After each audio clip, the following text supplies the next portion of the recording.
बैठक आज ली गई है, उसके बारे में संक्षिप्त में बताइए।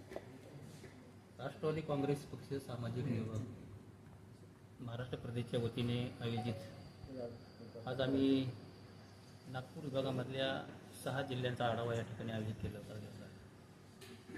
सामाजिक नियोजन महाराष्ट्र प्रदेशच्या वतीने आगामी काळामध्ये एक राज्यव्यापी दौऱ्याचं आयोजन आम्ही या ठिकाणी केलेलं आहे। 21 तारखेला पुण्यामध्ये पश्चिम महाराष्ट्राची बैठक आदरणीय संसदरत्न सुप्रियाताई सुळे यांच्या उपस्थित घेतली। त्यानंतर मराठवाड्याची बैठक 10 मेला आम्ही घेतली, तिथल्या 8 जिल्ह्याचा आढावा घेतला। अमरावती विभागाची बैठक काल 16 मेला घेतली आपण, तिथं 6 जिल्ह्याचा आम्ही आढावा घेतला। आज नागपूर या ठिकाणी नागपूर विभागामध्ये जे काही 5-6 जिल्हे आहेत त्या जिल्ह्याचा या ठिकाणी आढावा घेतला। या जिल्ह्याला गडचिरोलीमधून जिल्ह्याचे अध्यक्ष आले, भंडाऱ्यामधून जिल्ह्याचे अध्यक्ष आले, गोंदियामधून जिल्ह्याचे अध्यक्ष आले, वर्ध्यामधून आले, चंद्रपूरमधून आले आणि सुंदर बैठक या ठिकाणी आयोजित केली। प्रत्येकाने आपली मतं व्यक्त केली। आगामी काळामध्ये कोकण विभागाचा आम्ही आढावा घेणार आहोत, त्याचप्रमाणे कोल्हापूर विभागाचा आम्ही आढावा घेणार आहोत आणि 2029 पर्यंत सामाजिक न्याय विभागाच्या वतीने ही 2029 जी विधानसभा आणि लोकसभा आहे त्याच्या ह्या पूर्वतयारीच्या बैठक आहेत आणि तयारी करण्यासाठी आम्ही ह्या सगळ्या राज्यव्यापी मेळाव्याचं आयोजन केलं। कांबळेजी, काय सांगणार आपण? एकतर राष्ट्रवादी शरदचंद्र पवारचे ग्राफ नागपुरातून कमी होत आहे, दुसरी गोष्ट आता येणाऱ्या काळात जिल्हा परिषदेचे चुनाव येत आहेत, त्यात आपली काय भूमिका राहील पक्षांची? 12 नगरपालिका जिल्हा परिषद आणि पंचायत समितीच्या निवडणुका झालेल्या आहेत। आगामी काळामध्ये 22 जिल्हा परिषदेच्या निवडणुका होणार आहेत। ते ओबीसी आरक्षणाच्या संदर्भामध्ये ते अडकलेले आहेत, पण कोर्टाचा निर्णय कधीही येऊ शकतो आणि जिल्हा परिषद पंचायत समितीच्या निवडणुका राहिलेल्या कधी लागू शकतात।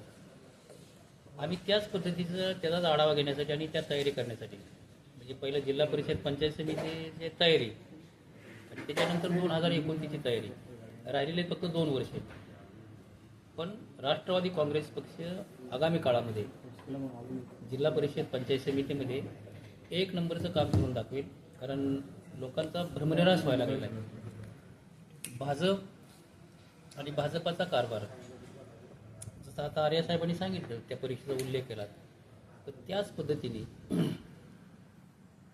भाजपवर प्रचंड लोकांची नाराजी आहे आणि भाजप आता हा आयात लोकांचा पक्ष झालेला आहे। म्हणजे त्याचं नाव पण बदललं पाहिजे भाजपचं आता। तर आम्ही तर आता भाजपला असंच म्हणालो की भाजप हा आयात लोकांचा पक्ष आहे, भाजप आयात जनता पक्ष। त्याचं तुम्हाला एक उदाहरण सांगतो। पश्चिम बंगालमध्ये जे अधिकारी आहेत, शुभेंदू अधिकारी, ते TMCचे होते। ओरिसामध्ये त्यांनी सत्ता घेतली, कुणामुळे सत्ता घेतली? जे हेमंत बिस्वा शर्मा होते ते काँग्रेसचे होते। मला तुम्ही असे एक सांगा, 23 राज्यामध्ये भाजप सत्तेमध्ये आलेला आहे, 23 पैकी 15 ठिकाणी त्यांनी काँग्रेसचे लीडर आयात केलेले आहेत। तुमचे कुठे लीडर? तुमची विचारधारा कुठे?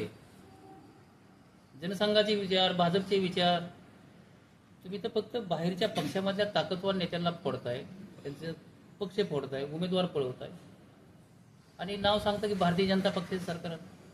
आपला मुद्दा जिल्हा परिषद महाराष्ट्राची आहे। दुसरी गोष्ट अशी होती की महानगरपालिकेमध्ये पण आपला काँग्रेससोबत समविचार साधला होता, पण ऐन वेळेवर आपण ते युती तोडून इंडिपेंडेंट आपले उमेदवार उभे केले। त्याच प्रकारे जिल्हा परिषद असे होणार काय? पुन्हा तीच पुनरावृत्ती होणार काय? नाही, आघाडी करायची, युती करायचा हा जो निर्णय हे पक्षाचे वरिष्ठ नेते मंडळी घेतील। परंतु मी ज्या डिपार्टमेंटचा प्रमुख आहे सामाजिक न्यायाचा, तर मी नागपूर जिल्हा असेल, नागपूर विभागीय असेल, 11 जिल्हे असतील, याच्यामध्ये मागासवर्गीय समाज हा भाजपवरती प्रचंड मोठ्या प्रमाणावर नाराज झालेला आहे। कारण मागासवर्गीय महिलांवरती, मुलींवरती अन्याय, अत्याचार, आज आमच्या समाजाची अशी परिस्थिती आहे की मयत जरी झाली तरी त्या ठिकाणी त्यांना जागा पुरायला मिळत नाही, स्मशानभूमी नाही। आमचा फंड मोठ्या प्रमाणावर या लोकांनी पळवलेला आहे, म्हणजे सामाजिक न्याय विभागाचा। त्यामुळं आगामी काळामध्ये जिल्हा परिषद, पंचायत समिती, महानगरपालिका काय शिल्लक असतील, जिल्हा परिषदेच्या निवडणुका असतील, तर ह्या दोन्ही ठिकाणी प्रचंड मोठ्या प्रमाणामध्ये भाजपला फटका बसणार आहे. कारण केरळसारखं राज्य आहे, हे सुशिक्षितांचं राज्य आहे, पण त्या ठिकाणी भाजपची काय अवस्था झालेली आहे. तर लोक प्रचंड नाराज आहेत. त्याच्यामध्ये शेतकरी नाराज आहेत, विद्यार्थी नाराज आहेत, महिला नाराज आहेत, युवती नाराज आहेत, मागासवर्गीय समाज नाराज आहे, अल्पसंख्याक समाज नाराज आहे. फक्त आमच्या नेतृत्वाने किंवा बाकीच्या नेतृत्वाने भाजपाला जर पराभव करायचा असेल ना, तर विरोधी पक्षांनी एकजूट दाखवली पाहिजे. मतभेद घरात ठेवा आणि भाजपाचा पराभव करण्यासाठी सगळ्यांनी एकजुटीने अहंकार सोडून, मोठेपणा सोडून, मला असं वाटतं की सगळ्यांनी जर एकजूट केली, या सगळ्या गोष्टी बाजूला ठेवल्या, तर भाजपाचा ग्रामपंचायतीमध्ये, जिल्हा परिषद, पंचायत समिती, 2029 मध्ये विधानसभा आणि लोकसभा इथं पराभव झाल्याशिवाय राहणार नाही. फक्त माझं म्हणण्याचा हेतू एवढाच आहे की अहंकार सोडा, मोठेपणा सोडा, जनतेमध्ये जाऊन लोकांची मत परिवर्तन करायचे हे आम्ही ठरवलं. आणि म्हणून आम्ही हा राज्यव्यापी मेळाव्याच्या दर्शनी सगळ्या लोकांशी संवाद साधतो. आता जर विधान परिषदेच्या ग्रॅज्युएट मतदारसंघातून निवडणूक येणार आहे, त्यात पण आपलं उमेदवार राहील का की तो निर्णय पक्ष घेईल, उमेदवार उभा करायचा नाही करायचा. पण आम्ही पदाधिकारी म्हणून भाजपाला कुठल्याही निवडणुकीमध्ये कुठल्या प्रकारची निवडणूक असली तरी आम्ही भाजपाच्या विरोध लोकांमध्ये जाऊन मत परिवर्तन करून पक्षाची विचारधारा आणि भाजप कशा पद्धतीचं राजकारण करतो, आमचा भाजपाच्या जातीवादी मनोवादीला विरोध आहे आणि हाच विचार घेऊन आम्ही पुरोगामी विचारधारा जोपासून आगामी काळामध्ये काम करतो.